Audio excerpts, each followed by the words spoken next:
La Contrahistoria. Un programa presentado y dirigido por Fernando Díaz Villanueva.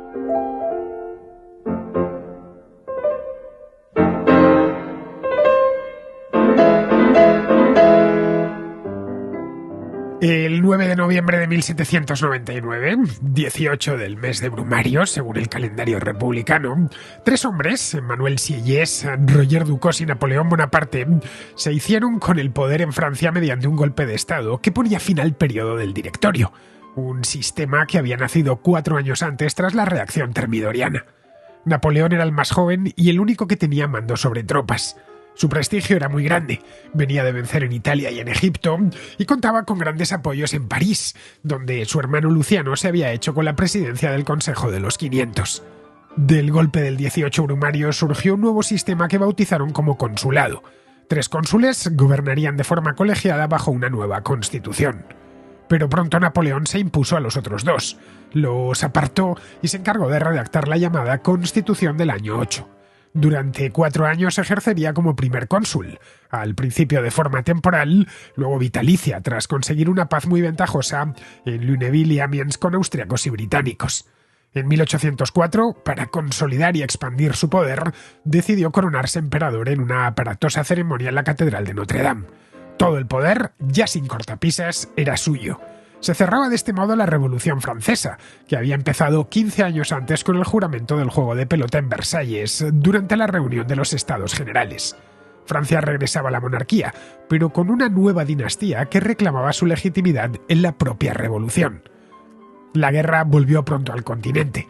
Se formó una coalición contra Francia, la tercera, a la que Napoleón venció en la batalla de Austerlitz en tierra, pero fue derrotado en el mar en la batalla de Trafalgar. Esta guerra supuso la disolución del Sacro Imperio Romano-Germánico tras 1000 años de historia. En 1806, la Cuarta Coalición se levantó en armas contra él.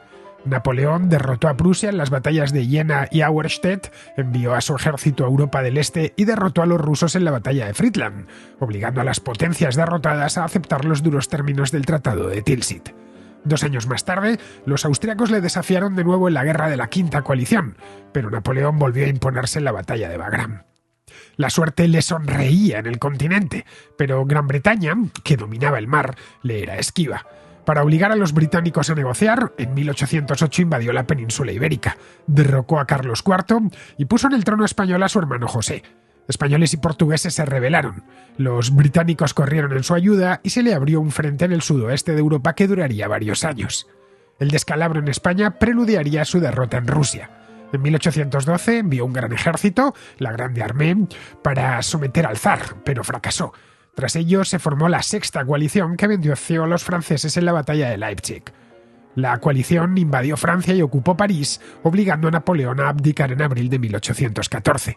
Le forzaron a exiliarse en la isla de Elba, junto a las costas de la Toscana, pero se las arregló para escapar de allí un año después. Retomó el control y los aliados respondieron formando una séptima coalición que derrotó al último ejército napoleónico en la batalla de Waterloo en junio de 1815. Tras ello, los británicos le enviaron a la remota isla de Santa Helena, en el Atlántico Sur, donde moriría en 1821 a los 51 años. El impacto de Napoleón y las guerras que provocó en Europa durante 3 lustros fue muy duradero. Obligó a las potencias a buscar un concierto estable en el Congreso de Viena. En los países que había ocupado nada volvería a ser igual. Las tropas napoleónicas habían exportado la revolución por toda Europa, algo que tendría consecuencias muy serias en las décadas siguientes. En Francia introdujo numerosas reformas legales y administrativas, muchas de las cuales han pervivido hasta nuestro tiempo. Pues bien, en la contrahistoria de hoy, en la contrahistoria de esta semana, la segunda parte de la serie de 2 capítulos dedicados a la figura de Napoleón. La primera parte la hicimos la semana pasada. Si no la habéis escuchado, os invito a hacerlo para que tengáis el retrato completo. Alberto Garín y yo daremos cuenta de todo ello.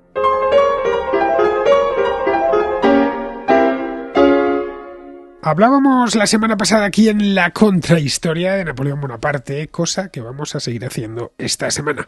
Nos quedamos, si mal no recordáis, y deberíais recordarlo porque estos dos programas, como sucedió con los de la Revolución Francesa, hay que escuchar, o lo ideal es escucharlos en orden cronológico. Es decir, primero, la primera parte, en la que hablamos de dónde nació, cómo se crió, dónde estudió, sus primeros pasos en política, sus primeros pasos en el oficio de las armas y cómo llegó al poder el 18 de Brumario del año 1700, del año 8, que el año 1799 fue el 9 de noviembre, y nos paramos ahí porque es una fecha, un parteaguas, ¿no?, en la vida de Napoleón, y diría que en la historia de Europa y, por supuesto, en la historia de Francia. Ese día, el 9 de noviembre de 1799, o 18 Brumario, se produce un golpe de Estado cerca de París, en el castillo de Saint-Cloud, donde se ha reunido el Consejo de los 500. En ese momento, el Consejo de los 500 es el brazo legislativo del directorio. El presidente de ese consejo es Luciano Bonaparte, hermano de Napoleón Bonaparte. Y maniobran no solo Luciano y Napoleón, sino otros muchos políticos del directorio, como Ducos, como Fouché, como Sieyès, maniobran para tirar abajo el directorio y sustituirlo por un régimen más personalista. Pero estos revolucionarios tenían miedo a que se instituyese un régimen excesivamente personalista, es decir, que tuviesen un nuevo Robespierre. Así que deciden ir por un sistema heredero del directorio. Se iba a mantener un directorio, que iban a cambiarle el nombre, eso sí, le pusieron consulado. El directorio tenía 5 directores, en este caso 3 cónsules, que en principio tendrían los mismos poderes y tendrían que gobernar de forma colegiada. Pero Napoleón, que era un hombre jovencísimo, tenía 30 años recién cumplidos, se las apañó para apenas un par de meses después de, dado el golpe de Estado, hacerse con todo el poder, sin terminar con el sistema del consulado. Es decir, mantuvo a los otros 2 cónsules, que eran Roger Ducos y Emmanuel Joseph Sieyès, a los que sustituye poco después como comparsas. La mejor palabra creo que lo define es esa, comparsas, que asesores, en todo caso. Él ya se ha convertido en el año 1800, unos meses después del golpe de 18 Brumario, en el hombre más poderoso de Francia, en ese hombre fuerte del que Alberto Garín hablaba la semana pasada en la primera parte de esta contrahistoria doble. Bien, pues tengo aquí a Alberto, por supuesto, con el que voy a seguir conversando sobre Napoleón en la parte quizá la más conocida de su vida, que es la de lo que todos conocemos como era napoleónica, que empieza justo el 18 Brumario. Aquí es donde lo dejamos la semana pasada. Eso es, vamos a retomar, y espero que los contraescuchas hayan disfrutado de la primera parte, y vamos a retomar ya con Napoleón caminando a convertirse en emperador. Caminando a convertirse primero en cónsul vitalicio, porque él hace las cosas con cierta lentitud. No las tiene todas consigo, no se proclama emperador al día siguiente, el 19 de Brumario. Bueno, hemos de pensar de nuevo en toda esa estrategia política que ha ido llevando desde que le queda clara su ambición por llegar lo más lejos posible, y es que no quiere cometer los errores que hayan podido cometer los otros generales que previo a él hicieron ese camino, y de nuevo el principal modelo es Lafayette, porque Lafayette es un hombre que llegó a tener una gran cantidad de poder dentro de la Asamblea Constituyente al comienzo de la Revolución Francesa, pero que fue viendo cómo iban generándole grupos de oposición que le fueron limando hasta tener que abandonar ese poder. Entonces lo que Napoleón va a hacer es ir desde la legalidad que han establecido con el final del directorio y la extracción del consulado, ir reformando esa legalidad para ir reforzando su poder hasta ser capaz de acabar con todos sus enemigos. Lo primero que tiene que hacer Napoleón nada más llegar al poder es afianzarse como primer cónsul, cosa que hace muy rápido. Se la juega a Sieyès y a Ducos, que eran perros viejos. Aquí demostró mucho mérito. Sí, se la juega, y se la juega además a través de la creación de una constitución, que es lo que cerrábamos el programa la semana pasada, la constitución del año 8, que va encaminada a ir creando esa fórmula de poder total que va a concentrar. Pero es que además hemos de recordar que en ese momento inicial, de 1799-1800, aún están combatiendo contra las potencias extranjeras, y él es el militar victorioso, de modo que eso le va a permitir poder seguir presentando su candidatura a ese poder absoluto, puesto que sigue acumulando victorias. Aquí la más importante es la de Marengo, donde demuestra que sigue siendo el hombre que puede salvar a Francia. Entonces, sobre ese juego a la vez político y militar es sobre el que va construyendo la capacidad de convertirse en el cónsul principal. En el primer cónsul, que es así como se hizo llamar. Él, de hecho, empieza a actuar ya como lo más parecido a un monarca desde el primer momento, porque traslada su residencia al Palacio de las Tullerías, que es donde había estado Luis XVI hasta su muerte. Bueno, la parte final la pasó en la prisión del Temple, pero donde los revolucionarios, después del asalto a Versalles, en el año 1789, se llevaron al rey. Es un símbolo real, el Palacio de las Tullerías. Es muy interesante porque más que el hecho de ser un símbolo real, es un símbolo de Estado. O sea, Napoleón entiende la necesidad de afianzar desde la Revolución, por tanto, sin romper con muchos de los ideales de la Revolución, al menos sobre el papel, utilizar símbolos del Estado previo y incluirlos para que pasen a formar parte de el nuevo concepto político que está creando. Es muy jugoso porque Napoleón, por ejemplo, es el creador del Museo del Louvre, que en principio se llamaba Museo Napoleón, en el Palacio del Louvre, de modo que hace esa unión. Que está pegado de las Tullerías. Las Tullerías ya no existe, el que existe es el Louvre. Las Tullerías donde existen a nivel de cimentación. Las excavamos en el año 98, fue la última vez que sacamos a la luz las Tullerías. Entonces, la creación del museo es muy jugoso porque es ese concepto del Museo Nacional, por tanto, creador de identidad estatal, establecido dentro de uno de los grandes símbolos del antiguo régimen, que era el Palacio del Louvre, que había sido el Palacio de los Reyes en París desde los tiempos de Carlos V en el siglo XIV, Carlos V de Francia, pero con el nuevo programa político de reunir lo más significativo del arte francés y a posteriori del arte internacional para la educación del pueblo. Entonces, Napoleón juega muy bien esas diferentes cartas de lo que viene de antes, que es necesario recuperar porque es digno, el nuevo modelo político que tenemos ahora, todo eso se puede concentrar y se puede establecer. De ahí que no nos sorprenda que se vaya a vivir a las Tullerías o que en tiempos de descanso y recreo utilice el Palacio Fontainebleau, que era ese palacio favorito a las afueras de París que se había utilizado desde los tiempos de Francisco I hasta Luis XIV. Lo que no toca es Versalles. Que ese sí que era un símbolo borbónico. Ahí sí que no va. O sea, sí que tiene esa capacidad de saber elegir dónde tiene que estar. Entonces, sí me puedo ir a las Tullerías, sí puedo ir a Fontainebleau, pero Versalles es mejor. Versalles está totalmente marcado por los Borbones, desde que Luis XIV lo hizo. Y está marcado sobre todo por María Antonieta. Por María Antonieta, que es muy reciente, a quien han guillotinado solo unos años antes. Otra de las cosas que hace Napoleón, este primer Napoleón, es plebiscitar su nuevo régimen, cosa que no se había hecho en ninguna fase de la Revolución Francesa. No se había plebiscitado la Asamblea Nacional, no se había plebiscitado la Convención, no se plebiscitó el Directorio. Pero en 1799 se encuentran con que tienen un censo electoral ya bastante amplio y muy fiable, que puede someter a votación ciertas cosas. Está organizado el sistema electoral, cosa que no existía en 1789. Y sobre todo lo que ha cambiado ha sido la forma de cómo apelar a ese voto. O sea, en 1789 todavía la cosa era muy descontrolada, no sabemos quién va a votar a quién, no están los gérmenes de partidos políticos, todavía no están bien constituidos, y entonces, claro, ante la posibilidad de dar auténtica libertad de voto, el resultado puede ser inesperado, mientras que ya 10 años después las facciones políticas están muy bien orquestadas, de modo que ya es más fácil, ya hemos pasado de un modelo más, entre comillas, democrático, a un modelo más partitocrático, de modo que ahí ya Napoleón puede gestionar las diferentes corrientes. Esto nos puede recordar a la propia transición a la democracia en España, cuando tú y yo éramos muy niños, en aquellas primeras elecciones democráticas donde había una cantidad infinita de partidos. Y la además, famosa sopa de letras. Eso es. Entonces había todas las corrientes posibles de da igual, de partidos socialistas y de partidos liberales y de las falanges auténticas y las que no eran auténticas, en aquella sopa de letras. Claro, cuando todo eso ya se ha conseguido concentrar en un modelo más partitocrático, pues tienes 3-4 opciones y ahí te quedas, ¿vale?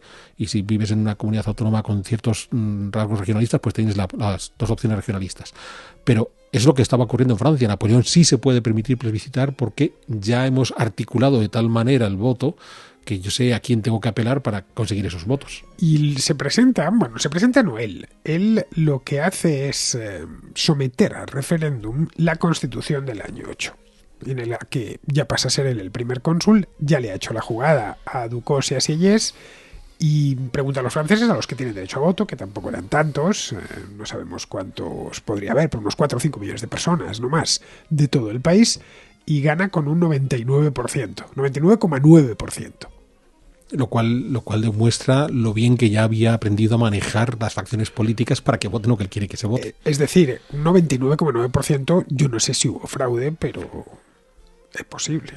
Ahora bien, no creo que le hiciese falta tampoco, era un tipo realmente popular. Pero quería que el 100% de los franceses lo votasen. Bueno, es el famoso... Poder esgrimir el 100% del apoyo.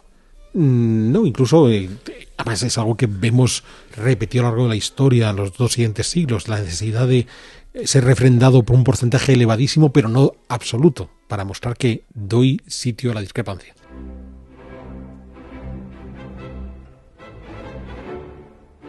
Él mantiene parte de la institucionalidad propia del directorio, mantiene una cámara legislativa, pero ya desposeída por completo de poderes. Tiene esa Asamblea Nacional que había nacido 10 años antes, en 1789, y que había retirado todos los poderes al rey. Con Napoleón, 10 años más tarde, ven que tienen que, en la misma Asamblea, bueno, con distinto nombre, pero la Asamblea Legislativa, que los poderes vuelven de nuevo al hombre fuerte, en este caso al primer cónsul. Se ha cerrado el ciclo. Eso es, pero que además es un ciclo que es importante insistir en esta idea, lo que hablábamos la semana pasada, no es un invento propio de Napoleón. Desde el mismo germen de la Revolución Francesa, desde 1789, había quedado claro que el resultado final iba a ser el establecimiento de un poder fuerte, de un poder autoritario que estaría en las manos de una sola persona. O sea, el sueño húmedo de los ilustrados no es establecer un modelo democrático, abierto, división de poderes y demás, sino la creación del déspota que sabe dirigir al pueblo. Y ese es el modelo que van a retomar la Revolución Francesa con toda la parafernalia que se genera alrededor de asambleas constituyentes y divisiones de poderes y demás, que en las contras que hicimos sobre la Revolución Francesa y en el libro que vamos a sacar sobre la Revolución Francesa volvemos a contar sobre ello. La Revolución elimina los contrapoderes existentes para generar un poder centralizado que al final va a quedar en manos de un solo señor. O sea, la Revolución no abre las puertas a, digamos, un modelo más democrático. La Revolución abre las puertas a terminar de cerrar el sueño húmedo de los Borbones, de crear... Y de Richelieu. Y el sueño iniciado por Richelieu y con el que hubiera querido gobernar Robespierre y que Napoleón consigue, de que todo el gobierno quede en manos de una sola persona. De una sola persona que a partir del año 1800 ya tiene que enfrentarse, ya no se puede escudar en una cámara. Ya no puede esperar, como sucedía en el directorio, a que se rotase. Los directores se rotaban anualmente. Ya los problemas que se presenten, tanto los internos como los externos, los tiene que enfrentar como si fuera un monarca. Y no tardan mucho en presentarse porque la Francia revolucionaria está todavía en guerra. Está en la segunda coalición y fue la primavera, pocos meses después de aprobada la Constitución del año 8, se encuentra que los austríacos han retomado Italia. Y tiene que volver, que al lugar de sus éxitos son unos años antes, solo 4 años antes. Y tiene que volver, y de nuevo de manera exitosa, como comentábamos antes. Pero más allá de la guerra contra los extranjeros, hay un movimiento político muy jugoso a partir de 1800 y que va a durar brevemente, que es el empeño establecido por Napoleón de crear un nuevo imperio colonial, una movida realmente interesantísima. Ya lo comentábamos en el programa pasado, Napoleón es un hombre que ha vivido toda su existencia mientras se está llevando a cabo la revolución industrial en Inglaterra, que ha entendido bien cómo funciona esa revolución industrial, que esa revolución industrial se basa sobre todo en poseer unos mercados que te abastecen de materia prima y al que tú le vendes la materia elaborada, que en el caso de Inglaterra en esos momentos el punto clave era la India, pero no el que había puesto en marcha la revolución, que había ido a Egipto para cortar ese nexo de unión entre Inglaterra y la India, y Napoleón decide replicar el modelo y decide restablecer un imperio francés que, claro, tiene que buscar dónde llevarlo a cabo y va a hacerlo regresando a América. De esa América donde los franceses habían sido expulsados tras la Guerra de los 7 años, porque los ingleses habían quedado con buena parte de la Nueva Francia, lo que esencialmente hoy es el Quebec en Canadá, pero la otra parte, la Luisiana, se la habían entregado a los Borbones de España, se la habían entregado a Carlos III. Pues bueno, se firma el Tratado de Saint-Ildefonse en 1800, Napoleón recupera la Luisiana y decide que en la Luisiana es donde va a poner en marcha esa especie de imperio colonial a la inglesa, imitando el modelo de la India, pero incluso va más lejos porque considera que la única forma de poner en explotación ese territorio, además muy jugoso, porque la idea habría sido crear una nueva Francia en el Valle del Mississippi, de modo que el Mississippi habría sido la frontera de esa nueva república que está surgiendo por allá, que son los Estados Unidos. Entonces, lo que vamos a hacer es poner en explotación esa nueva Francia, ¿vale? Esa Luisiana, con mano de obra esclava.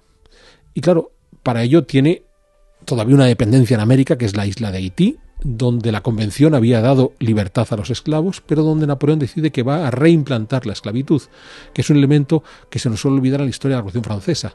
Tardaron un montón en dar la libertad a los esclavos y al día siguiente se cambiaron de opinión y quisieron volver a Bueno, dieron la libertad a los esclavos por lo que se la dieron. Porque Sí, británicos y españoles les estaban atacando. Les estaban atacando y se valían de eso. De cualquier manera, la paz de Basilea, esta es de 1794...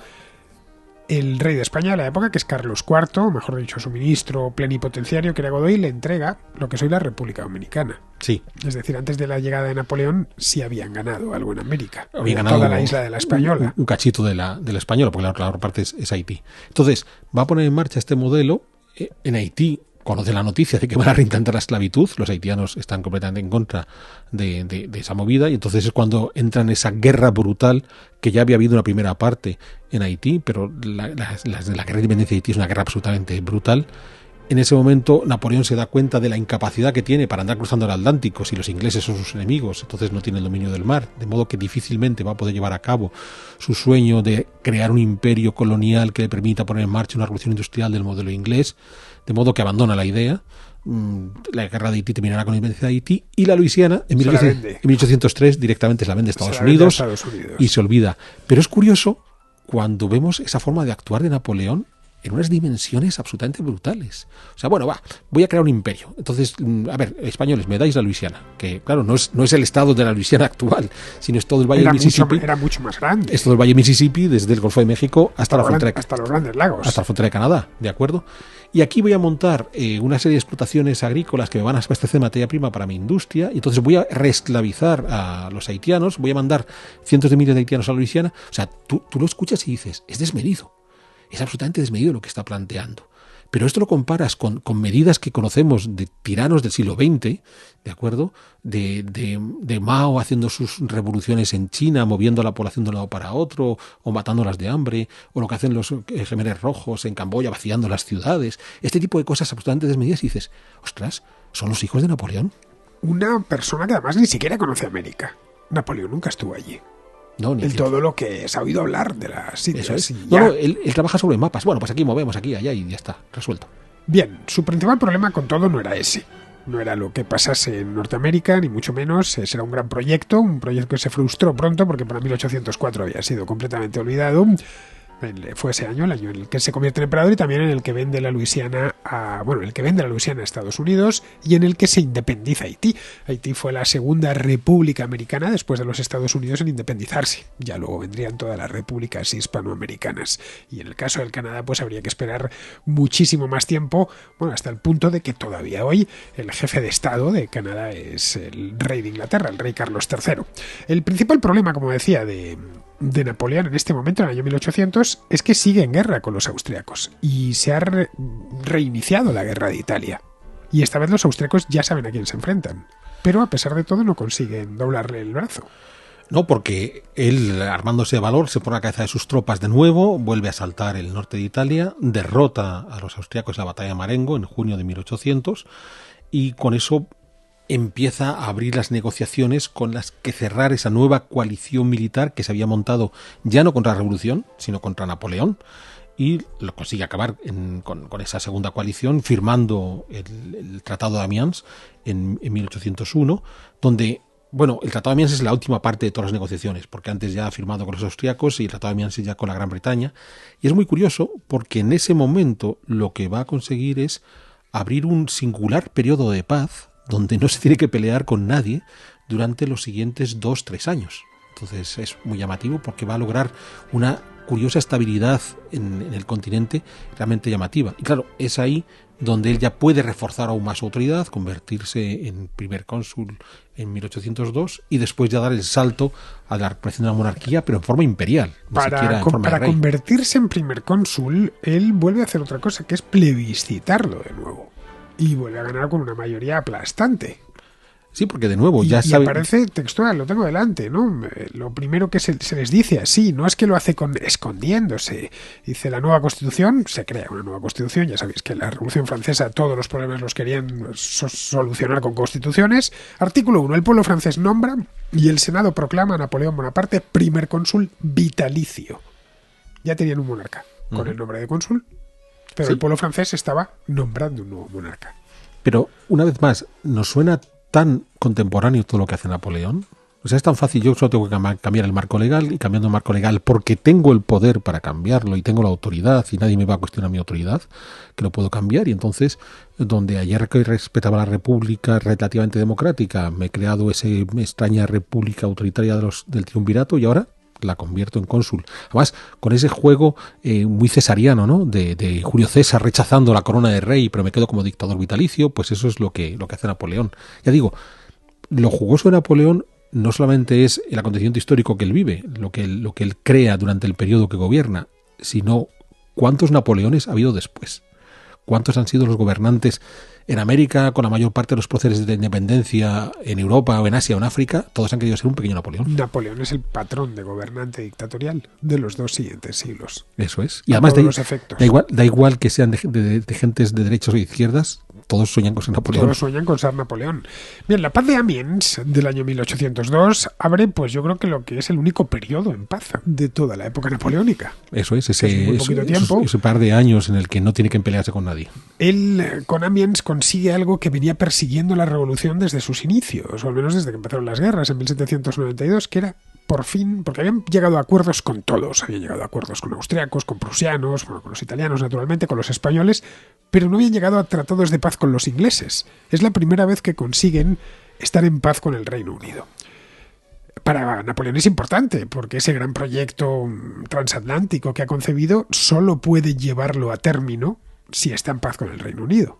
Si la Royal Navy está entre medias, no va a poder ni atender la Luisiana, ni Haití, ni nada que esté al otro lado del Atlántico. Eso es. Y sin embargo, a pesar de haber firmado la paz, es cuando ya ha descartado su aventura americana, porque considera que en realidad el Tratado de Amiens no es más que una parada en lo que reorganizamos los ejércitos y vemos cómo hacemos para invadir a Gran Bretaña. Entonces aquí el objetivo está en, bueno, vamos a hacer un tratado de paz momentáneo, un poco igual que el acuerdo Ribbentrop-Molotov entre Hitler y Stalin, de bueno, no nos peleamos todavía, pero dame un tiempecito, que en cuanto me organice voy a ir a por ti. Pues eso es lo que hace Napoleón aquí.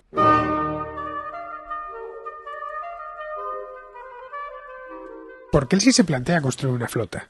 Pero claro, esto es un trabajo lento que lleva un tiempo. Sí, claro, ¿por qué no hay flota? De hecho, tiene que recurrir a la flota española. ¿Por qué no hay flota francesa real? Pues porque no han tenido necesidad de esa flota francesa real y ni hay que acudir a la española, porque los españoles sí, los españoles llevan 3 siglos cruzando el Atlántico y el Pacífico y por tanto han tenido la necesidad de ir renovando continuamente sus flotas, no solamente por el propio tránsito comercial, sino porque había que garantizar ese tránsito frente a los enemigos. Francia no había tenido realmente esa necesidad y menos aún desde el momento que habían perdido en la guerra de los 7 años la Nueva Francia en Norteamérica. De modo que sí, hay que rehacer la flota por completo, más teniendo en cuenta, como veíamos antes en la semana pasada, que parte de la flota la había perdido en su campaña egipcia. Luego los ingleses le engañan. Le dicen que van a evacuar Malta y no lo hacen. Bueno, y eso a él le sienta especialmente mal porque él a Malta le ha tomado cariño. En tanto que la había conquistado poco antes, la pierde a manos de los británicos y los británicos en Amiens no lo quieren incluir en el tratado, pero se comprometen a abandonar Malta. Pero claro, está en ese momento Gran Bretaña construyéndose su curso del Mediterráneo. Gibraltar, los puertos de escala, Gibraltar, Malta, Chipre, el canal de Suez. Pero estas cosas que hacen los británicos a poco y pensando en el largo plazo, pero es que es curioso, es la manera de proceder contraria de Napoleón. Pero es que es curioso porque es obvio que los dos actores que están en juego se están engañando el uno al otro. O sea, el Tratado de Amiens no es vamos a establecer la paz para siempre y jamás. Es vamos a hacer una pausa en tanto yo me rearmo, o voy a hacer una pausa en tanto yo reorganizo mi comercio, reorganizo mis tropas. Él, de cualquier manera, en Francia, a pesar de que estos plebiscitos, tanto el primero que hizo de la Constitución del año 8 como el siguiente, que ya hace para convertirse en cónsul vitalicio, en Francia hay gente que está en contra. Hay los revolucionarios auténticos, los puros, que intentan quitárselo en medio. hay dos corrientes. Todavía queda algún intento de recuperación de la vieja monarquía y, por supuesto, enfrente están los revolucionarios puros, que son los que tratan de llevar adelante la auténtica revolución. Pero él a los realistas puede plantarles cara porque él se considera un revolucionario. Es decir, los realistas, los borbónicos, son mis enemigos porque yo soy un revolucionario. Son los enemigos de la revolución. Pero claro, él tiene ya enemigos dentro, que están diciendo que has traicionado realmente a la revolución. Bueno, en el caso... Esto le viene bien porque le sitúa en el centro del tablero. Eso es. En el caso de los realistas es muy jugoso. Volvemos a encontrarnos con un viejo amigo que es Pichegru, que va a ser uno de los que se va a meter dentro de un complot tratando de reinstaurar un reino que no debería ser un reino autoritario como el de Luis XVI, sino una cosa más al modelo británico. Incluso hay otro personaje al que yo le tengo especial cariño, que es el Duc d'Enghien, que será un príncipe de sangre vinculado a la familia de los Borbones, que va a ser ejecutado durante este intento de recuperación del modelo de la monarquía borbónica previa. ¿Por qué ese cariño por Duc d'Enghien? Porque se lo cargaron en el castillo de Vincennes, que es un sitio del que tuvimos hablado unas cuantas veces, un castillo situado a las afueras de París, que ya digo es donde van a matar al Duc d'Enghien. Pero en efecto también hay revolucionarios que consideran que Napoleón está siendo antirrevolucionario y gracias a eso ocupa esa posición central, y es muy jugoso porque buena parte de estos revolucionarios, para salvar su cuello, terminarán por integrarse en los ejércitos napoleónicos que van fuera de Francia, de modo que son tipos que saben que viviendo en Francia corren el riesgo de ser ajusticiados, pero si se integran a los ejércitos napoleónicos pueden emigrar, digamos, dentro de un ejército victorioso, y a la larga serán de los grandes difusores de las ideas de la Revolución Francesa. Van a ser estos soldados napoleónicos que, oponiéndose al régimen de Napoleón y marchándose de Francia porque no quieren estar bajo Napoleón, difunden las ideas de la Revolución por lugares por los que los ejércitos napoleónicos avancen. Estos complots que se lanzan durante estos primeros años de su consulado los utilizan para dar el siguiente paso. Un paso un tanto desconcertante, que es convertirse ya finalmente, sin anestesia, nada de primer cónsul, convertirse en emperador. Pero y para eso lo plebiscita también. Vemos aquí algo extraño. Quiero ser emperador, es decir, más que rey, pero por otro lado voy a ser un emperador elegido por los franceses. Pero de nuevo es algo que nos va a sonar tan contemporáneo, porque lo que va a ocurrir es que es el propio Senado, porque en la Constitución del año 8 Napoleón había mantenido una cámara que era el Senado, cuya función era verificar que las leyes emanadas por los cónsules se ajustaban a la propia Constitución, ¿vale?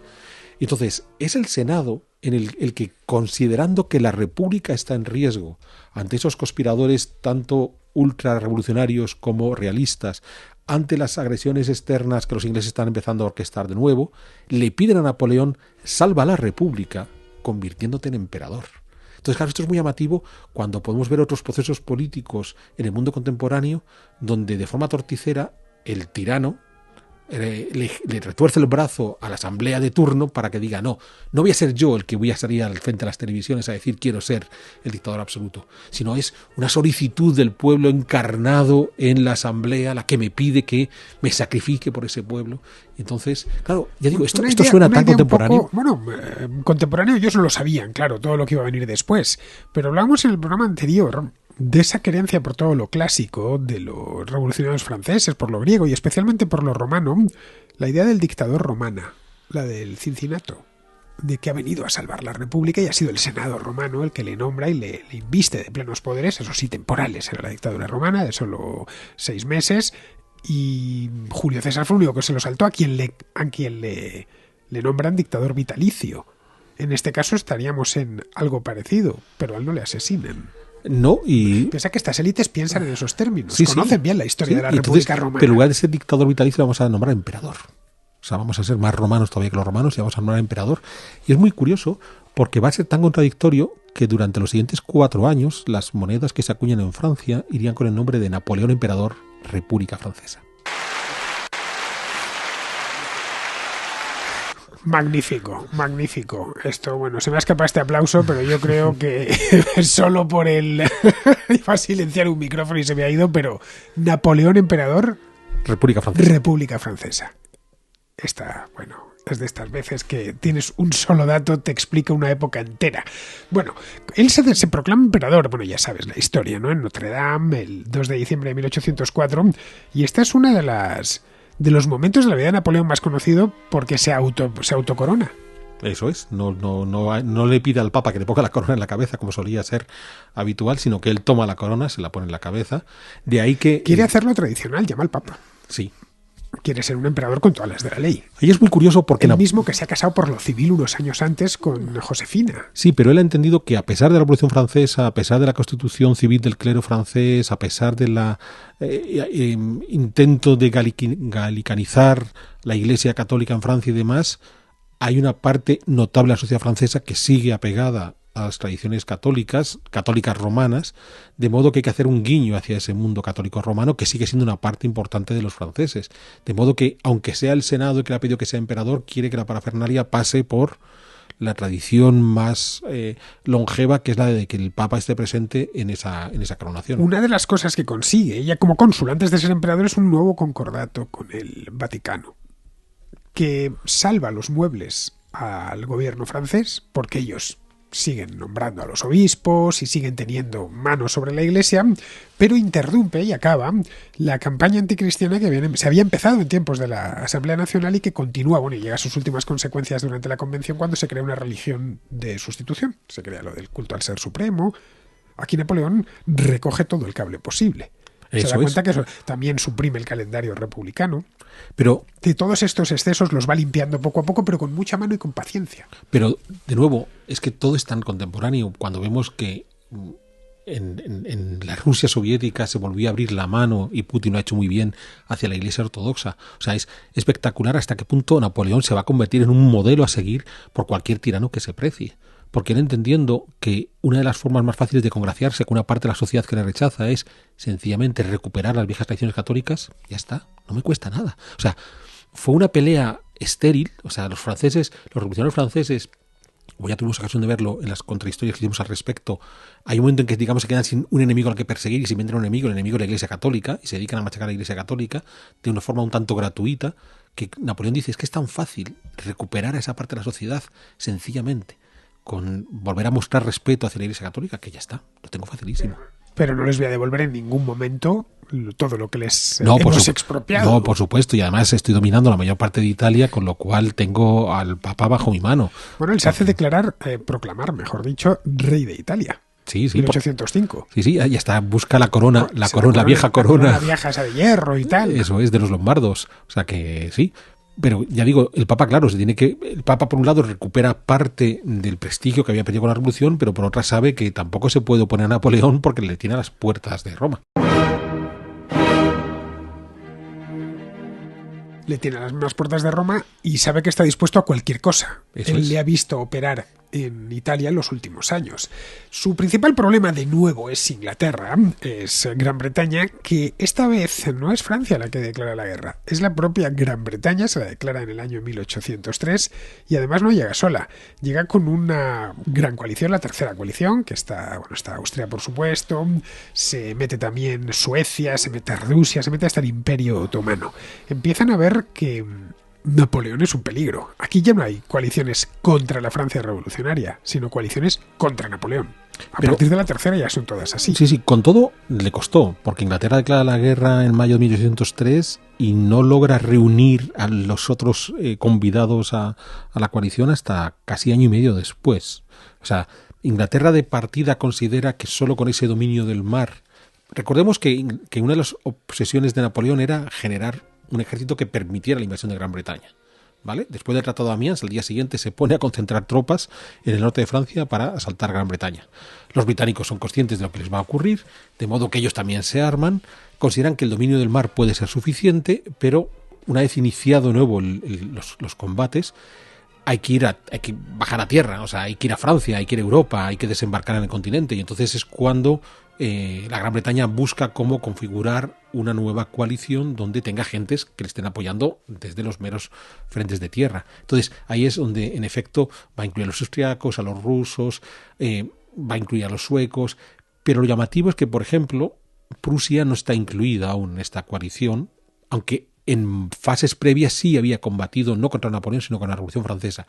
Y esto es interesantísimo entenderlo, porque una de las ventajas de las que va a disfrutar Napoleón hasta su derrota final, o hasta sus derrotas finales, es el hecho de que a pesar de estar Napoleón trastocando el mapa de Europa por todos lados, sus rivales tienen suficientes motivos para temer a los otros rivales como para no unirse.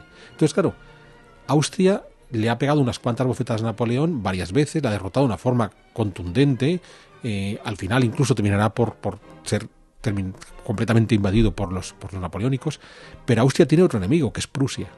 Entonces, Austria va a tener un temor hasta el ultimísimo momento, cuando ya se ve con el agua al cuello, decir, es que, ostras, yo me pongo muy bruto con Napoleón y de repente estos prusianos me apuñalan por la espalda. Pero es que Prusia tiene el mismo concepto en la cabeza. Proteger su ejército. Es que yo me pongo cabezón contra Napoleón y de repente, cuando estoy peleando contra Napoleón, los austriacos me apuñalan por la espalda. Efectivamente. Pero lo mismo va a ocurrir en esa contradicción que supondrá el hecho de que al final, para derrotar a Napoleón, tengan que coaligarse dos reinos tan antagónicos como Inglaterra y España. O sea, unos tipos que se han venido peleando a muerte desde hacía 2 siglos, de repente tienen que coaligarse contra Napoleón. Entonces, solo en la última fase del Imperio de Napoleón es cuando se va a crear la gran coalición que va a acabar con él.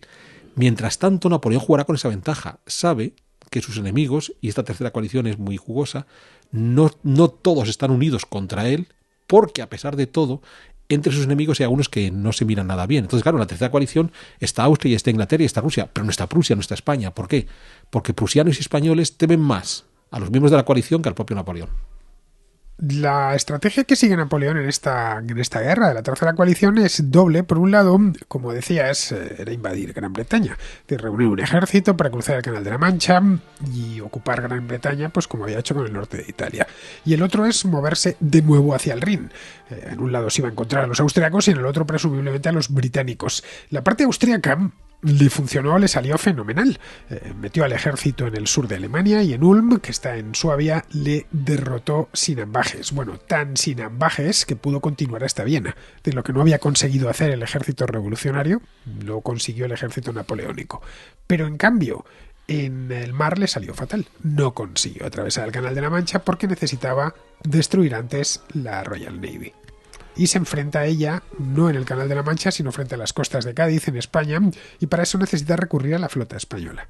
Es la famosa batalla de Trafalgar. Entonces, son las dos grandes batallas que marcan el destino de Napoleón: la grandísima victoria en tierra contra los austriacos, que es la batalla de Austerlitz, y la gran derrota en el mar contra los ingleses, que es la batalla de Trafalgar, con semanas de diferencia, con muy poquito tiempo de diferencia. Entonces, yo creo que primero la derrota en Trafalgar y luego la victoria en Austerlitz, pero claro, si pensamos en el tiempo en el que estamos, la posibilidad de que recibiera la información, debió recibir la información Napoleón de la derrota de Trafalgar cuando debía estar a punto de entrar en batalla en Austerlitz.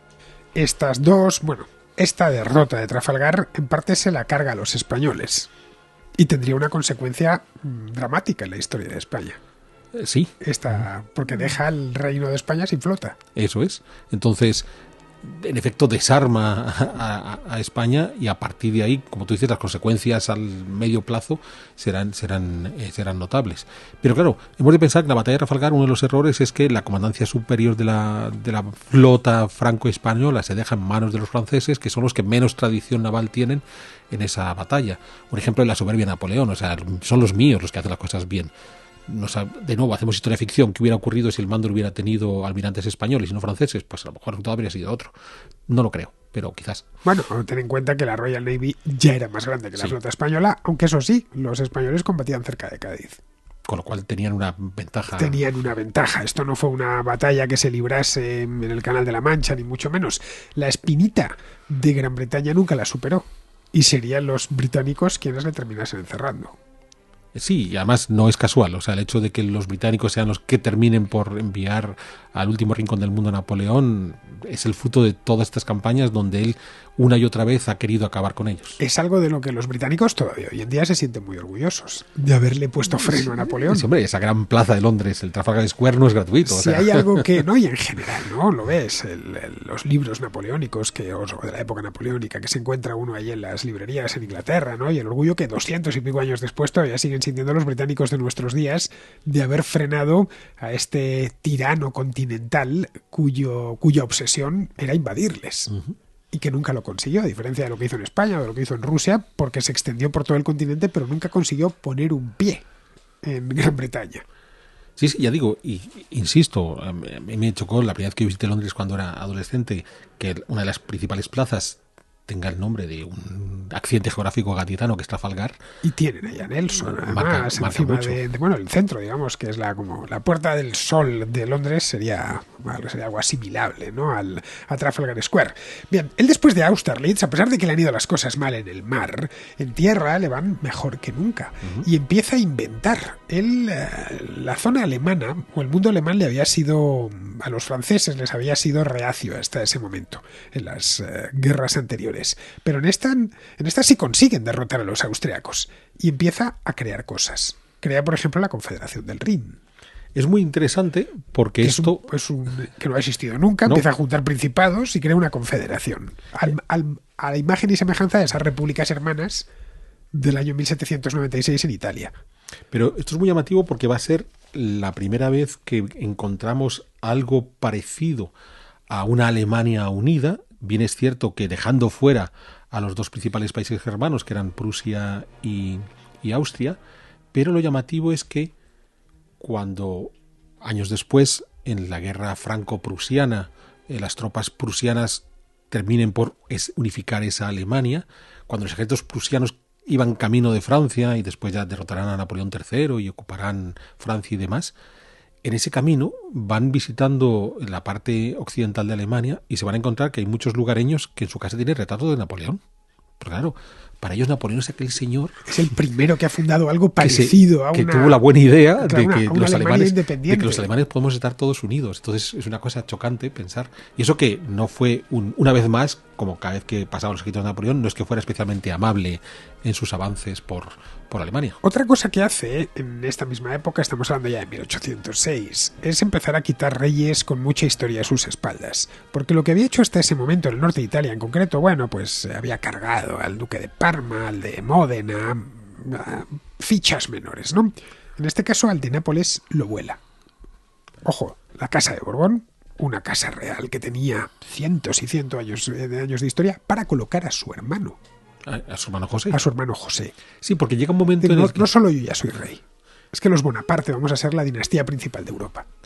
Claro, llega un momento en el que considera que la extensión de Francia y sus numerosos departamentos tiene ciertos límites, aunque los límites de los departamentos de Francia con Napoleón serán de lo más llamativo, porque habrá departamentos de Francia en Cataluña, habrá departamentos de Francia en la costa croata, habrá departamentos de Francia en Holanda, ¿vale? Eso es la extensión que él llega. Pero claro, llega un momento que dice, bueno, ya se me está yendo la mano, esto es ingobernable, tendré que tener reinos satélites. Entonces, ¿cómo hago con estos reinos satélites? Pues en realidad lo que puedo hacer es aprovechar reinos preexistentes a los que sencillamente, como tú acabas de indicar, cambio la cabeza y pongo a miembros de mi parentela. ¿Por qué hay mi parentela?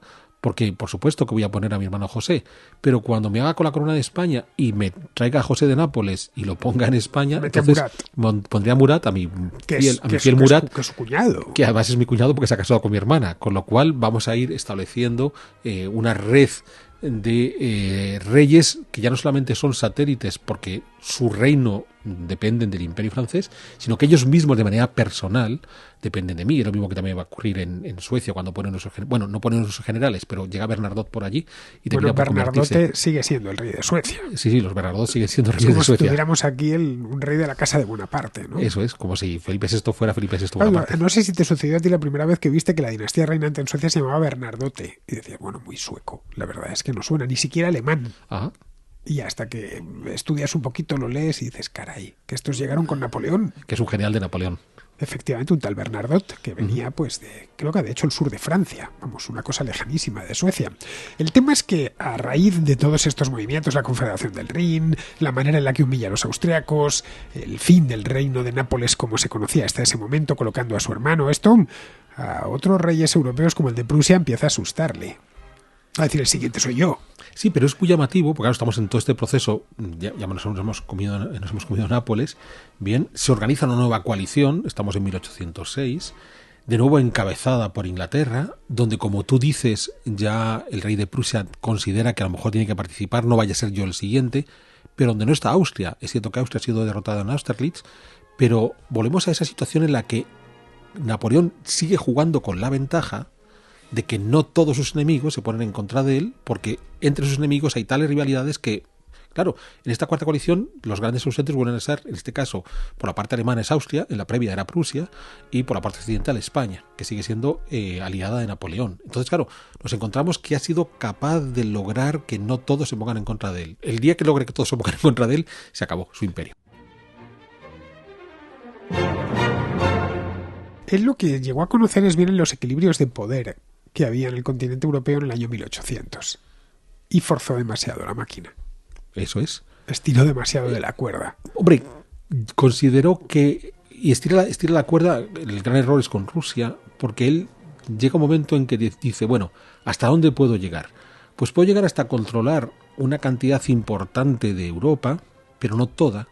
Y entonces tengo que establecer un equilibrio con el otro, digamos, dignatario notable, señor de grandes territorios, que es el zar de todas las Rusias. Entonces, yo puedo estirar, o sea, a pesar de que en estas sucesivas coaliciones los rusos han ido interviniendo en todas ellas, el objetivo final que tengo que buscar, y lo que va a ocurrir con la cuarta coalición, es que firmar un acuerdo con el zar de Rusia y decirle, mira, el mundo se va a dividir entre dos imperios, el tuyo y el mío. Entonces el mío es el imperio de la revolución, el imperio civilizado, el imperio racional, y luego están estos salvajes de Oriente que están bajo el zar de Rusia. Y a partir de ahí lo que me va a quedar es sencillamente combatir contra el último que me queda, que va a ser Inglaterra. Entonces ese es el sueño que tiene Napoleón en su cabeza, y buscar ese equilibrio. En realidad era muy razonable. Y el problema es cuando él mismo se traiciona a su sueño y decide ir a por los rusos. Bueno, un poco el mismo error que cometería Hitler muchos años más tarde. Se mete en una empresa que tiene pérdida de antemano. Eso es, cuando no ha acabado aún con los ingleses, como ha hecho Napoleón, se va por los rusos. Otro error que comete a partir de 1808 es invadir España, subestimando. El caso de España, el caso de España es muy curioso. Que con un par de batallones tenía el país invadido y controlado. Sí, el caso de España es muy curioso porque él considera que está replicando lo que ya había hecho previamente en los Países Bajos, en Alemania, en Italia, donde sencillamente yo llego con mis tropas, paso arrasando, derroto al gobernante de la época. En el caso de España incluso va más lejos porque ni siquiera tengo que enfrentarme a ellos en un campo de batalla, sino que me los traigo. Son aliados ya. Son aliados y me los traigo a negociar conmigo. Bueno, aprovechó que, de nuevo, leyendo las debilidades del contrario, aprovechó que el padre y el hijo estaban reñidos, Fernando VII y Carlos IV. Eso y que el hijo estaba conspirando contra el padre y dice, se ha acabado esto, los quiero a los dos en Bayona y me vais a transferir a mí la corona. Entonces, inicialmente además puede ocupar el país enviando tropas porque va a conquistar Portugal, que es un aliado de Inglaterra, y entonces en la ocupación de Portugal de 1807 aprovecha para establecer tropas francesas por toda la península ibérica, luego se lleva a los reyes a Bayona en 1808, y ahí es donde negocia con ellos que le ceden la corona a Napoleón, que a su vez se la va a entregar a su hermano José. Hasta ese momento en el que él corona como rey de España a su hermano José Bonaparte, no estamos muy lejos de cosas que había hecho por toda Italia, por los Países Bajos o por Alemania. Bueno, pero entonces ya ha vencido a los prusianos en Jena y Austerlitz. Sí, además ha ganado con muchísima autoridad. Ya había logrado poner fin a esa cuarta coalición. Sí, la auspiciada por Federico Guillermo III de Prusia. Es decir, tiene derrotados ya, sin paliativos, en el año 1808, tiene derrotados a los prusianos, derrotados a los austriacos, toda Italia bajo su control, directo o indirecto. España convertida en un satélite un tanto vergonzoso que puede atravesar con sus tropas para invadir Portugal, que es un aliado de Inglaterra. Y ese mismo año, en mayo, se apodera además de la corona de España. Es decir, 1808 es el dueño del mundo, bueno, sí. Por lo menos de Europa. Todo pintaba que la cosa iba a ir bien, de modo que la intervención en España era un asunto menor, ¿de acuerdo? Porque ¿en dónde se tuerce? Se tuerce en el hecho de que Napoleón no es capaz de entender, y aquí hay una contradicción con la historia que vimos en la España contemporánea, de que España es un reino muy viejo, donde los españoles tienen unas tradiciones de gobierno de muchos siglos, de modo que en ausencia del rey legítimo, rápidamente los españoles supieron organizar un poder propio que no tenía que rendir pleitesía al rey impuesto. ¿Qué cosa que no había sucedido en Prusia? O qué cosa que no había sucedido. El rey firmó en Tilsit la paz, la humillación, y ya está. Y ya está. Y ahí se acababa. O que no había sucedido en los sitios italianos, o que no había sucedido en la Confederación del Rin. Entonces, claro, se reorganizan y son capaces de armar un ejército que hasta va a derrotar a Napoleón, a los ejércitos napoleónicos en Bailén. Es cierto que a continuación Napoleón acude con su ejército y consigue derrotar a los españoles que están resistiendo en los lugares más variopintos y deja que la resistencia se concentre en Cádiz, ¿vale? O sea que, claro, no es que después de Bailén los españoles quedan ya liberados de los franceses, sino que a partir de ahí van a tener una ocupación de 6 años. Pero lo que no se esperaba Napoleón es que España fuera capaz, los españoles fueran capaces de reorganizarse políticamente de una forma tan eficaz en tan corto tiempo. Ya digo, fruto... Y buscar aliados, en este caso los británicos. Los británicos, fruto de un reino con un peso histórico notable. Porque claro, no era un reino que se hubiera creado el día anterior, era un reino que tenía ya unos cuantos siglos a las espaldas. Y que, digo, choca cuando hoy nos encontramos con fuerzas centrípetas en España que insisten en romper el actual reino de España. Y además apelando, es muy divertido cuando pensamos, por ejemplo, en el nacionalismo catalán, que apela a los acontecimientos de 1714, ¿no? Cuando se oponen al rey Borbón, pero nadie recuerda a Gerona resistiendo los sitios contra los napoleónicos en nombre de un rey Borbón allá por 1808-1809. El destronamiento, el derrocamiento de los Borbones españoles de Carlos IV y Fernando VII, que les obliga a uno abdicar en el otro y el otro en Napoleón y Napoleón a su vez en su hermano José, esto da pie a que se monte en 1809, en abril de 1809, la llamada Quinta Coalición, que esta vez está liderada por Austria y a la que se suman, bueno, por supuesto el Reino Unido, que está en todas las salsas, y se suma también la España liberada. España deja de ser un aliado de la Francia primero revolucionaria y luego napoleónica. Es decir, España vuelve a combatir contra Francia desde 1794 que se había firmado esa paz de Basilea. Pero que de nuevo consiguen que hay otros rivales que se quedan fuera. Entonces, si la anterior era Prusia la que encabezaba y Austria quedaba fuera, esta es Austria la que encabeza y Prusia queda fuera. En ese momento tiene a Rusia de su lado. Además. Está en ese planteamiento que comentabas antes, de aquí va a haber dos imperios, uno el mío, el imperio civilizado, y el otro el tuyo, que lo voy a respetar. Sí, y una vez más, el hecho de no tener a todos sus enemigos coaligados contra él es lo que va a favorecer que, a pesar de todo, sea capaz de derrotar una vez más a esta coalición. Y entonces va a conseguir derrotar de nuevo a los austriacos. Tenemos la batalla de Wagram, que es la gran victoria en este caso que va a obtener Napoleón, y va más lejos. Bueno, me tenéis que aceptar como emperador, definitivamente, dejad de incordiarme, y me voy a casar con una miembro de la familia de los Habsburgo austriacos. O sea, me voy a emparentar con los emperadores de Austria para que tengáis claro que mi título no solamente es legítimo porque los franceses me lo dieron, sino que además voy a legitimarme aún más uniéndome con la familia de Bueno, Habsburgo. él lo justificó diciendo que Josefina no le había dado un hijo. Además, y que, claro, era ya emperador y necesitaba la primera función de un monarca. En el caso de los emperadores franceses del primer imperio, era hereditario. No era, a pesar de que a él le habían elegido en referéndum, quería que sus hijos y sus nietos ya fuesen emperadores. Entonces tenía una excusa perfecta. Ojo, que el hecho de que sus hijos fueran emperadores, el Senado francés lo había impuesto, ¿eh? O sea, cuando le piden, por favor, sea usted el emperador y además hereditario, no vaya a ser que usted se buena mañana y nos quedemos aquí. Nos quedemos aquí otra vez. En un lío, entonces le aseguramos que su herencia... Bueno, Josefina no le da un hijo y esto es lo que él utiliza como coartada para divorciarse de ella. A pesar de que, al parecer, estaba muy enamorado de Josefina. Pero en cualquier caso, casarse con la hija del emperador de Austria, con María Luisa Habsburgo, es otra forma de reforzar aún más la legitimidad que tiene como emperador. Claro, ahí ya se emparentar con los Habsburgo, antiguos emperadores, porque el Sacro Imperio Romano Germánico lo ha volado. Sí. Se lo ha cargado después de 1000 años. Bueno, si hay algún ente político que desaparece, o dos, mejor dicho, uno es la República de Venecia, que acaba Napoleón con ella en 1797, también 1000 años a sus espaldas, y el otro es el Sacro Imperio Romano Germánico. Aparte de Malta. Con la cantidad de enemigos que ha tenido ese imperio durante siglos. Llega Napoleón y acaba con él en un minuto. Bueno, más que acabar con el Sacro Imperio, son los propios austriacos los que deciden eliminarlo. Eliminan el título para que no se lo quede Napoleón. Para que no se lo apodere Napoleón, claro, teniendo en cuenta que era un título hereditario y los príncipes alemanes ya los tenía a sueldo. Además, claro, los había metido en la Confederación del Rin. Oye, que le van a elegir emperador, que no solo va a ser emperador de Francia, sino además emperador del Sacro Imperio Romano Germánico. Es decir, lo más parecido a un emperador de Roma, con el que se pueda mirar con el cara a cara al zar Alejandro.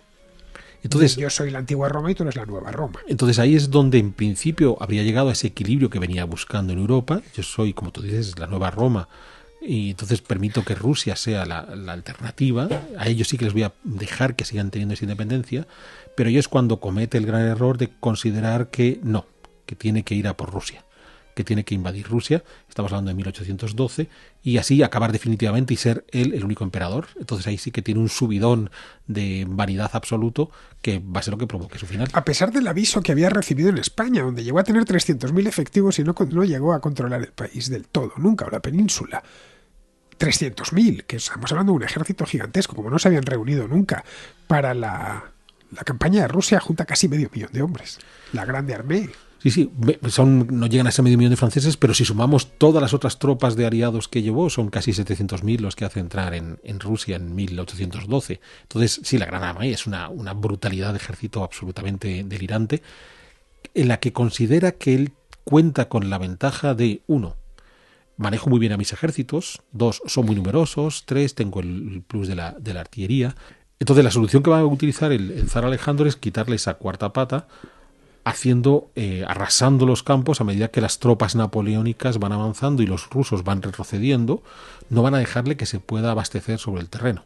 Entonces, eso fue clave, porque claro, si a eso añadimos la inmensa superficie que tiene Rusia, claro, líneas de abastecimiento que llegaran, ya no vamos a decir desde Francia, sino desde Polonia, que es un aliado de Francia, son imposibles. Entonces, claro, según las tropas van avanzando, ya no solo es el hecho de que tengan que combatir contra los rusos o de que avance el invierno y el invierno también se esté comiendo con el frío a los soldados. Es que la invasión empieza en junio, sí, que la temperatura es agradable. Pero claro, teniendo en cuenta que estamos hablando del año 1812, no disponen de elementos técnicos como pueden ser los camiones, los tanques, la aviación, de los que disfrutaría Hitler 150 años más tarde. Es decir, que si parten de junio de Centro Europa, hay que tener mucha suerte para acabar esa guerra antes de que termine el verano ruso, que es especialmente corto, que no es el verano de Andalucía. Pero lo curioso está en que a pesar de todo, para el 7 de septiembre o para el 1 de septiembre, Napoleón ya estaba en Moscú.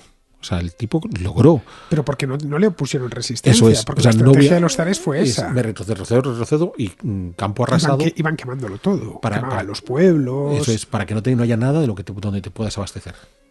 Y esta fue el verdadero arma. Entonces, claro, cuando estás... Es más, uno lo piensa, si hubieran hecho los italianos lo mismo en el año 1796... Pues a lo mejor no teníamos Napoleón. Claro, la verdad es que Italia también es mucho más pequeña. Sí. Tenían Francia más cerca. Sí. En este caso las líneas de suministro eran larguísimas. Entonces, claro... Él llega a ocupar Moscú, de hecho. Sí, llega a ocupar Moscú, que lo han quemado. O sea, los rusos queman... Es una ciudad de madera, no hay que olvidarlo. Queman Moscú. Entonces, claro, el problema está en... Ya ha llegado hasta Moscú. El ejército ruso sigue sin presentarse en el campo de batalla, porque una de las claves de Napoleón es derrotar a sus enemigos en grandes batallas campales. Entonces, ¿qué ocurre ahora? ¿Qué hago? ¿Me quedo aquí? Aquí no tengo nada, o sea, no tengo líneas de suministro. Los rusos le plantan cara en Borodino. Sí. Que es ya en el mismo Moscú. Pero con todo fue muy costoso en vidas para Napoleón. Fue una victoria pírrica. Sí, pero el añadido sobre todo es, bueno, ya estoy aquí y ahora ¿hasta dónde tengo que llegar? O sea, si yo quiero acabar con el zar, ¿hasta dónde me va a hacer mover el zar? Hasta el último extremo de Siberia. Pero además es que no tengo cómo abastecer mis tropas. Entonces es cuando Napoleón decide que tiene que volver. Entonces, en ese regreso es donde van a empezar todos los inconvenientes. ¿Inconvenientes por qué? 1, porque los rusos van a aprovechar la retirada de Napoleón para ir atacando la retaguardia. 2, porque no puede abastecer sus tropas. O sea, esos mismos campos arrasados por los que ha cruzado a la ida, a la vuelta, los vuelve a encontrar. Y 3, ha llegado el invierno. Primero esos otoños que ahora conocemos también por la guerra de Ucrania, donde todo se enloda y todo es un barruzal impresionante. Y luego el frío invierno. Entonces, claro, aquello acaba con la Gran Armée.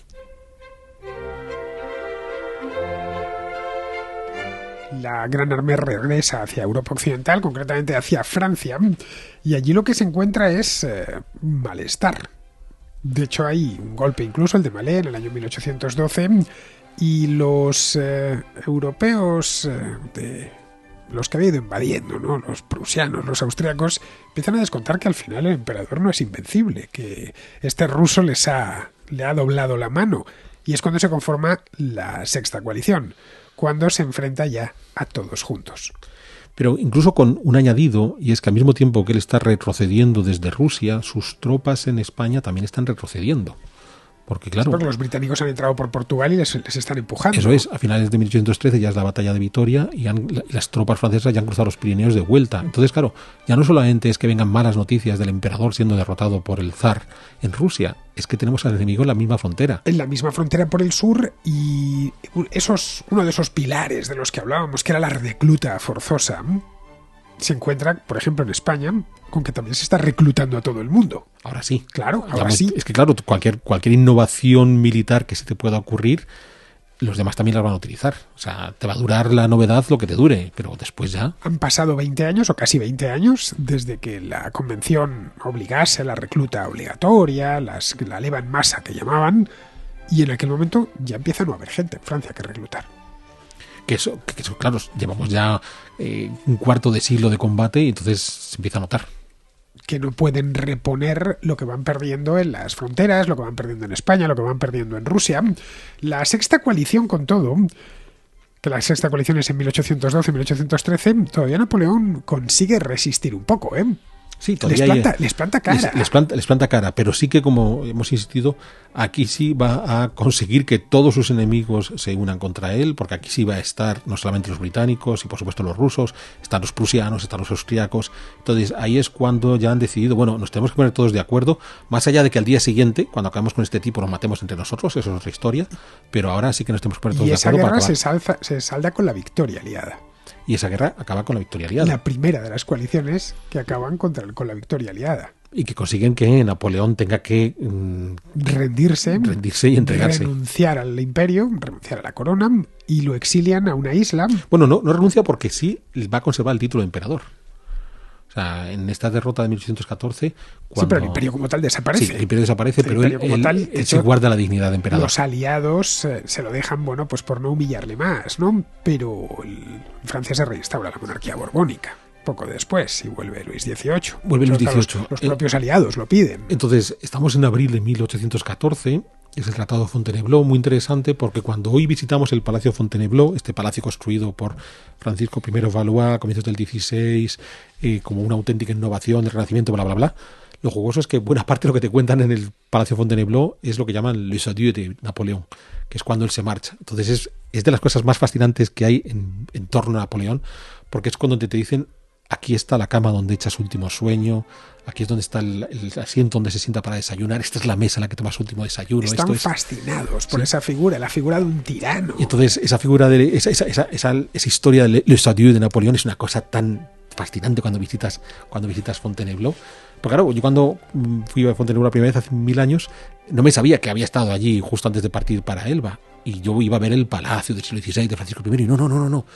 Es que como Napoleón estuvo aquí justo antes de partir para su primer exilio, era fundamental que el visitante sea consciente de lo que ocurre. A él le dan el dominio, además, y el gobierno de esa isla, una isla pequeñita que está frente a las costas de la Toscana, no muy lejos de Córcega, la misma zona del Mediterráneo. Para él, en cierta medida, el exilio en Elba era: vuélvase usted a su casa. Se puede quedar el título de emperador, se puede quedar los uniformes, las medallas, pero no nos moleste más porque Francia hay que reconstruirla. Pero en Francia sigue habiendo mucho apoyo a favor de Napoleón, que les ha hecho probar la gloria. Como has dicho antes, lo primero que van a hacer es reinstaurar la dinastía Borbón. Entonces, un hermano de Luis XVI, Luis XVIII, se convierte en el nuevo rey de Francia. Es decir, la Revolución Francesa termina poniendo a un Borbón como rey de Francia.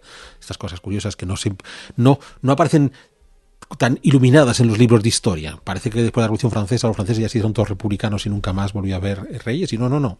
Acaba con un Borbón reimplantado en el trono. Ojo, que se llega a contemplar la posibilidad de que su hijo, ese niño pequeñito que ha nacido de María Luisa de Austria, es decir, Napoleón II, pudiera haber sido la alternativa. O sea, lo que queremos es quitarnos de encima a Napoleón, no necesariamente a los Bonaparte, pero no. Luis XVIII sabe jugar sus cartas y se queda. Pero en efecto, a pesar de todo, Napoleón seguía teniendo cierta popularidad. Después de todo, lo que van a conseguir con la vuelta a Luis XVIII es que incluso los más antinapoleónicos, los más revolucionarios, digan: ostras, nos hemos cargado 25 años de historia para hacer esto y volver a poner al mismo en el poder, ¿cómo lo hacemos? Y entonces Napoleón sondea y se da cuenta de que podría regresar a Francia y podría tener un cierto buen recibimiento. Ojo, esto no es que agarre un barco, se presente en las costas francesas y le reciban con los brazos abiertos. No. En efecto, escapa de Elba, llega hasta... Bueno, él en Elba ha creado un principado y los meses que pasa allí organiza una administración completa. Claro, es que es Napoleón. O sea, es no Napoleón, no puede claro. evitarlo. Donde llega, no es que llegue allí, me da igual, me meto en un palacete aquí del lugar y me dedico a mirar el horizonte. No. Monta un sistema político en el Principado de Elba. Nuevo, propio, suyo, con su nueva bandera, con todo. Sí. Crea un país. Crea un país, eso es. País minúsculo, pero un país. Pero, ya digo, él sigue teniendo la ambición de regresar. Entonces, desembarca no muy lejos de Cannes. No se hace ver de forma inmediata. Trata de llegar a París, pero hace un gran rodeo por los Alpes. Y cuando llega a la ciudad de Gap es donde descubre que... Él desembarca en un sitio de Francia llamado la Costa Azul, llamado Golfe Juan. Sí. ¿Cómo se pronuncia, Alberto? Golfe Juan. Bueno, Golf Juan, porque ellos guardan como es esta cosa del sur de Francia, esta cosa que tú hablas del Nizardo, el Mentoné y todas estas cosas, ellos todavía pronuncian el Juan. Golf Juan. Vale. Pues así es, Golfe Juan. Sí. Lo digo por si lo buscáis. Que no está muy lejos, ya digo, que no está muy lejos de Cannes. Entonces, desde ahí va contorneando porque no se quiere enfrentar, lo que va sondeando, ¿qué ocurre? Ya estoy en Francia, ¿me aceptan, no me aceptan? ¿Los franceses me quieren, no me quieren? Y cuando llega a la ciudad de Gap es cuando descubre que sí, que los franceses están dispuestos a apoyarle, y entonces ya reúne a sus hombres, monta allí un gran desfile, llega hasta París, donde Luis XVIII ha agarrado las maletas, sabiendo que si se queda a lo mejor pierde la cabeza, como le había ocurrido a su hermano Luis XVI, y entonces se reinstala en París, vuelve a residir en las Tullerías y decide que ahora sí es el momento de reorganizar el imperio. Pero las potencias de la Sexta Coalición, que estaban reorganizando Europa en el Congreso de Viena, ya habían puesto en marcha en Viena una reunión de los diferentes estados europeos para reorganizar el mapa que había desestructurado Napoleón, pues dándose cuenta que ha vuelto a París y que vuelve a estar Napoleón en París, organizan una nueva coalición cuyo objetivo está únicamente ir a por él. Bueno, él pasa a la ofensiva rápidamente. Sí, por supuesto. Él llega el famoso gobierno de los 100 días, llega y lo primero no espera que le ataquen. No, va por ahí, a ver si los pilla en horas bajas o con que han mandado soldados a casa o lo que sea, y va directamente por ellos. Y es aquí donde se produce el canto del cisne de la Europa napoleónica, del propio Napoleón, que es la batalla de Waterloo. En efecto, que es en la actual Bélgica, cerquita de Bruselas. Él consigue reunir de nuevo una cantidad de cientos de miles de hombres que van a ir a esa batalla, y frente a él van a encontrarse de nuevo a todos esos coaligados que aún seguían unidos, y más aún con la vuelta de Napoleón en esa batalla. Ya lo hemos hablado yo en alguna contrahistoria previa. Una de las singularidades de esta batalla de Waterloo, el 18 de junio de 1815, es que en el campo de batalla ese día hubo más soldados que si sumamos todos los soldados que intervinieron en la independencia de toda Hispanoamérica durante los 25 años que duró ese proceso de independencia. O sea, hubo más soldados un solo día en Waterloo que en 25 años de independencia en Hispanoamérica. A pesar de que en Hispanoamérica pues parece que los próceres son generales que llevan millones de hombres combatiendo para acá y para allá, y no es así. Bueno, hostia, vimos el programa del que hablábamos de Simón Bolívar. Eso es. La caída de Napoleón fue peculiar porque él no cae en Waterloo físicamente. No. El ejército francés es derrotado, pero él consigue regresar a París y se da cuenta que tiene la ciudad en contra. Sí, que ya... le habían apoyado solo para ganar, pero no porque creyesen en él. Eso es. Él decide entonces largarse de allí, porque sabe que va a ser víctima de los que le apoyaban hasta el día anterior, y piensa en unir a Estados Unidos, donde todavía se le considera un revolucionario. Esa es la primera idea. Es muy curioso porque pero antes... claro, no puede salir de Francia porque la Royal Navy tiene completamente bloqueada la costa francesa. Entonces él se marcha abdicando en su hijo Napoleón II, bien, y en efecto la idea que él tiene en cabeza es agarrar un barco y marcharse a Estados Unidos. Ojo, que su hermano José Bonaparte es lo que hizo, ¿eh? José Bonaparte sí que logró agarrar un barco y marcharse a Estados Unidos. Bueno, José Bonaparte creo que murió allí. Sí, convirtió ya en un estadounidense. Parte de las joyas de la corona española, por cierto, se las llevó a Estados Unidos para financiar su vida americana. Y permanecen allí, ¿no? Bueno, al final él le terminan trincando, nunca mejor dicho, porque es que le agarraron al vuelo los británicos. Se rindió allí a un capitán de navío británico. Esto fue en julio de 1815. Y claro, los británicos estaban ante la duda: ¿qué hacemos con este hombre? ¿Lo mandamos de nuevo a su principado en Elba para que vuelva a salir y nos la vuelva a liar dentro de 2 años? ¿O lo colgamos? Que habrá otra posibilidad, pero esto, claro, puede ocasionar que Francia se desestabilice. Empieza a haber manifestaciones y, en fin, problemas.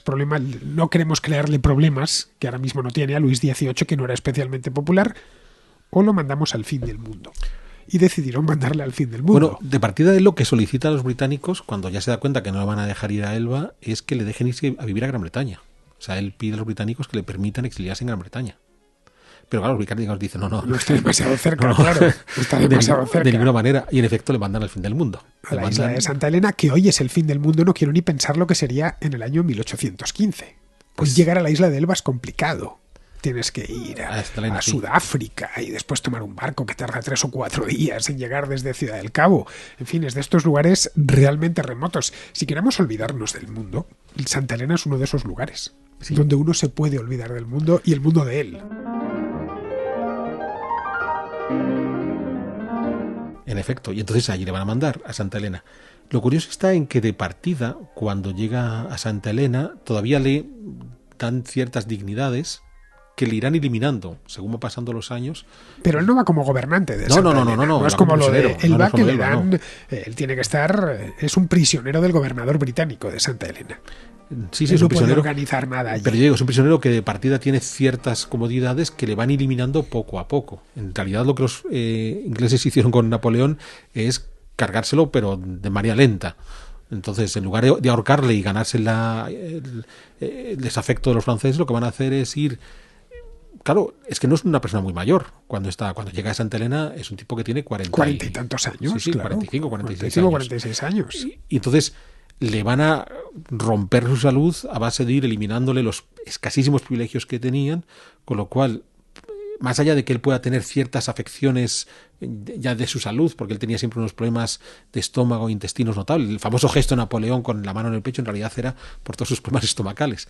Bien, es que va a caer en una profunda depresión. Es un tipo al que sus enfermedades físicas se van a agravar por esa situación en la que se ve constreñido en Santa Elena. Bueno, es un tipo que ha sido el dueño del mundo. Que te coloquen en un peñasco en el Atlántico Sur. Y no te dejen hacer nada. No te dejen hacer nada, te metan allí en una mansión. La casa de Santa Elena, la casa de Napoleón en Santa Elena, que creo que es el principal reclamo turístico de aquella isla. Y allí muere unos años más tarde, no mucho más tarde, en 1821, con 52 años. 52. No, 51, porque murió, aquí tengo la fecha, el 5 de mayo. 51. 51 años. Se terminó, murió, y los franceses no le habían terminado de olvidar. Porque reclamaron su cadáver. Sí. Y dijeron, bueno, este ya está olvidado, que lo entierren allí, nosotros ya empezamos una nueva etapa. Reclamaron su cadáver y hoy lo tienen en París en lugar de privilegio. Bueno, lo tienen en París en el hospital que el mismo Napoleón hizo construir. Era un hospital que inicialmente Luis XIV había levantado para los heridos de sus numerosas campañas militares, los inválidos, pero que Napoleón reactivó, dado que él iba a generar una cantidad notable de inválidos por sus campañas militares. Entonces ahí es donde lo van a tener enterrado. Él estuvo primero en Santa Elena y luego Luis Felipe de Orleans, el rey de los franceses, pidió a los británicos que le devolviesen el cuerpo. Habían pasado ¿cuánto? Esto fue en 1840, pues 20 años, menos de 20 años de su muerte, pero se había convertido ya en un mito para todos los franceses. Fue el momento en el que conseguimos algo. Claro, pero tenemos que asociarlo a la propia figura de Luis Felipe de Orleans. Entonces, hablábamos antes que los franceses han recuperado los Borbones como reyes con Luis XVIII. Cuando muere Luis XVIII le sucede su otro hermano, Luis XVI también fue rey de Francia, Carlos X. A Carlos X le montan una nueva revolución, la de 1830. La famosa imagen de la libertad guiando al pueblo, ¿no?, de la muchacha esta que señala el pecho, es de esta revolución de 1830, no de la Bastilla. Y entonces se pone una nueva dinastía gobernante, que es la de los Orleans, la de Luis Felipe. Bueno, la de Felipe Igualdad. Que es alguien que la de Felipe Igualdad de la Revolución Francesa de la Bastilla, bien, que de alguna forma trata de recuperar la figura de Napoleón en tanto en cuanto era el hombre que se sacrificó como garante de las mejoras de la revolución. Entonces ahí juega muy bien la carta de Napoleón Luis Felipe, porque lo que pretende hacer es, Napoleón no fue el tirano que acabó con la revolución, fue el hombre que se sacrificó por la revolución. Claro, tuvo que hacerlo desde una postura autoritaria, con lo cual Luis Felipe ya estaba empezando a jugar sus propias cartas, que terminarán con una nueva revolución, la de 1848, que acabará con el propio Luis Felipe. Que traerá una república efímera y luego una república que invitará a un nuevo Bonaparte que se haga emperador. Era el sobrino nieto de Napoleón, que sea Napoleón III. Napoleón III.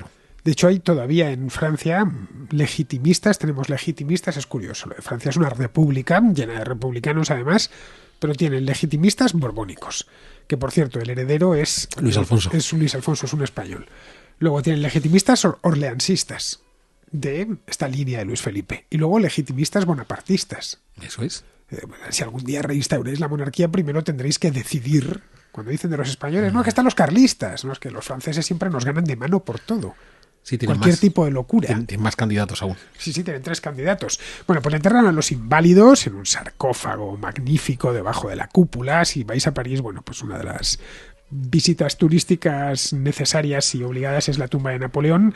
Y si vais a Ayacho, en la isla de Córdoba, veréis que hay un pedazo de monumento de la ciudad en la que nació, en la que le glorifica con todo lo que ha ido haciendo, ¿no? Que no deja de ser curioso que...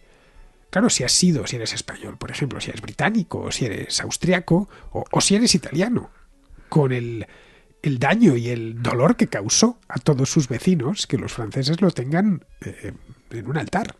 Pero es que incluso cuando pensamos en los inválidos, desde el punto de vista urbanístico es muy interesante, porque como el Hospital de los Inválidos no está muy lejos del Sena, y tiene una pequeña explanada que va del hospital hasta el Sena, eso le genera un vacío por uno de los lados. Pero es que por otro lado crearon la gran explanada de los Inválidos.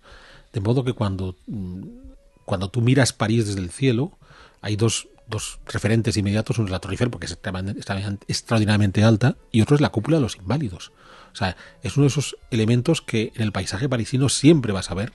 Es la cúpula de los Inválidos, porque han creado un vacío urbano alrededor de la cúpula de los Inválidos que no es gratuito. Para que se vea, y justo debajo de esa cúpula está Napoleón. Que además es un vacío que se hace en los tiempos de su sobrino, Napoleón III, con esa intención de decir, es que no solamente la vamos a enterrar en un sitio especialmente grande, es que desde el punto de vista urbano, o sea, una escala mayor, va a haber un vacío que enaltezca aún más la cúpula de los Inválidos para que nadie tenga duda de dónde está enterrado Napoleón. Bueno, vamos a ir terminando y voy a hacer una pregunta directa, Alberto. Alberto, como os he dicho muchas veces, es gran conocedor de Francia y de todo lo relacionado con lo francés, sobre todo la cultura francesa, y ha vivido allí, en fin, ha estudiado allí, conoce bien aquel país, desde luego muchísimo mejor que yo. Alberto, hoy ya en pleno siglo XXI, hace no mucho se conmemoró el segundo centenario de la muerte de Napoleón en Santa Elena. ¿El francés medio cómo ve Napoleón? Es una pregunta que yo tengo. En la Francia oficial ya lo sé. No hay más que ver los monumentos en todas las ciudades. Pero el francés medio, ¿cómo percibe esa figura? La percibe como el momento máximo de la historia de Francia, indudablemente. Por encima de Luis XIV, incluso. Sí. O sea, sin lugar a dudas. Porque además hay un plus en el caso de Napoleón. Y es que encarna muy bien a cualquier francés. O sea, si tú eres profundamente monárquico, pues Napoleón te vale. Si tú crees que Francia es un país llamado a dirigir el mundo, Napoleón te vale. Si tú crees que Francia es el país de la razón, el país de los principios ilustrados, Napoleón te vale. Pero si eres un hombre de una clase media-baja con aspiraciones, Napoleón te vale. O sea, es un señor que vale para todo. Porque, sí, es el líder perfecto. Sí, lo puedes utilizar desde todos los puntos de vista. Y la campaña de propaganda que había empezado con sus campañas en Italia no se detuvo hasta el final. Y después se prolongó. Es el personaje francés más conocido en el resto del mundo. Sí, y luego además nos parecerá una tontería, pero tiene un nombre muy personalizado. Porque Luis XIV es el 14 de los Luises, y además hay otros 4 Luises después de él. Bien, y si tú piensas en cualquier otro monarca ilustre que tengas por este mundo, si tú piensas en en Felipe II en España, pues hay un Felipe I antes y otros 5 después. Napoleón no. Napoleón, es cierto que hay un Napoleón III, que tampoco es tan recordado entre los franceses. O sea, pues ahí llega el hombre. Napoleón es Napoleón, o sea, es un tipo con un nombre propio y es él. O sea, no hay otro Napoleón, por más que haya un Napoleón III, no hay más Napoleones que él. Entonces, claro, en todo nos sirve. Y cuando tú vas por Francia y te encuentras las Ns, que decoran muchísimos monumentos franceses, sabes que es por Napoleón Bonaparte, por Napoleón I. Entonces, claro, es una marca distintiva de Francia con mucha fuerza. En fin, bueno, vamos a terminar ya aquí, que se nos ha alargado más de la cuenta del programa. Así que con esto ponemos punto y final, porque hemos llegado hasta la misma muerte y hemos aprovechado para hacer una pequeña reflexión sobre la figura de Napoleón en la Francia actual. En la España actual no tiene muy buen recuerdo, como bien sabes. Sí, además es muy divertido porque tú sabes que hay muchísimos cómics y demás en España donde cuando te dibujan un loco te lo dibujan con el sombrero de Napoleón, ¿no? Aquí sí que Napoleón no tiene muy buena prensa por la invasión del año 1808, una guerra que, en fin, que en España la conocemos, los británicos lo llaman Peninsular War, la guerra peninsular, pero aquí lo llamamos Guerra de la Independencia. Bien, pues Alberto, muchísimas gracias por estos 2 programas, no solo por este. A ti, gracias de haberte tomado tu tiempo de venirte 2 semanas a Vegas de Matute. Vegas de Matute, este pequeño paraíso entre los calocos y la llanada castellana. Bien, queridos, pues con esto terminamos la contrahistoria. Espero que haya sido de vuestro agrado. Ya está concedido el deseo que habéis pedido tantas veces de que hiciésemos un programa sobre Napoleón Bonaparte. Un tercero ya sinceramente nos daba, aunque eso sí, si nos hubiéramos detenido más, sobre todo en este, hemos tenido que ir muy deprisa sobre las distintas coaliciones, batallas, algunas míticas como la de Jena o la de Austerlitz, o la de, en fin, que Napoleón da para muchísimo. Daría para hacer casi una contrahistoria monográfica durante un año de la época napoleónica. Es uno de los personajes más fascinantes, personajes históricos, también mejor documentados y cuyo impacto en la historia se deja sentir hasta más tarde. Pues estamos en pleno siglo XXI y Napoleón sigue interesando a la gente muchísimo, tanto que si se estrena una película con Napoleón de fondo, esa película automáticamente se convierte, no sé si en algo que guste más o menos, pero desde luego en algo de lo que se habla, de lo que la prensa, la gente va a estar pendiente de si la película está bien o está mal, qué actor lo ha representado, etc. Pues nada, con esto damos por concluida esta segunda contrahistoria sobre Napoleón Bonaparte. La próxima ya no irá de esto, obviamente, y a eso mismo os emplazo a la próxima contrahistoria.